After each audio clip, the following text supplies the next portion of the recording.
አንዳንዱ ሰው እኔ በጣም የሚያስደንቀኝ አሁን እግዚአብሔር ብል ምንም እንትን ያላለ የሆነ የሚታማ ሰው ግን ሰውየው ለምሳሌ ዘለቀ ቢሆን ዘለቀ ስል ዘለቀ ምን ሆነ? ሰው እኮ በጣም መንገድ ነው። በቃ በጣም የተመቸ ሁሉ እንዲጠቀጥቀው የተመቸ ነው። ለወሬ ምቹ ነው። እና እኛም ጭምር እኮ አሁን መንገድ እየሆን ነው አይደል እንዴ?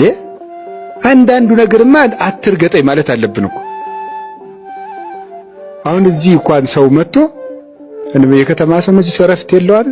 ገዳም እንኳን መጥቶ ደግሞ ፖለቲካ ሲያወራ ምኑን ሲል እንደው በተገኘው አጋጣሚ ወሬ አውርቶ አይ አባ አይ ሞይ እናንተ እናቴ በሰላም ሀገር ነው ያላችሁ ይገርሞታል እንትና ቢባለው እንደዚህ ብሎ በዚህ ደርሶ በዚህ ተመልሶ ብሎ እርሙን መጥቶ ያንደፍቶ ሄደ። እና ለእንደዚህ አይነት መንገድ መሆን አይገባም።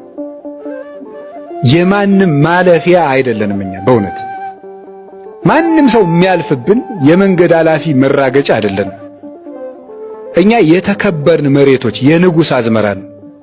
በንጉሥ አዝመራ ማንም ሰው እየጠቀጠቀ ማለፍ አይችልም። የታጠረ የተቀጠረ የታረመ የተከበረ አዝመራ ነው። የባለጸጋን አዝመራ እንደው ዝም ብሎ መንገድ አውጥቶ እየጠቀጠቀ መሄድ አይገባም፣ አይፈቀደለትምም። እኛ የንጉሥ ክርስቶስ አዝመራዎች ነን። ማንም ሰው በግል ሐሳቡ እየረገጠ እንዲያልፍና አእምሮአችን እንዲጫወትበት መፍቀድ የለብንም። ክፉ ወሬ እንዲያወራን፣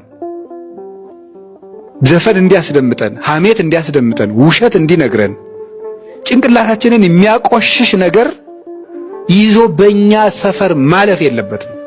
ሰፈራችን ማለት ነው አእምሮአችን ነው። በዚያ እንዲያልፍ ልንፈቅድለት አይገባም። እኛ መንገዶች አይደለም።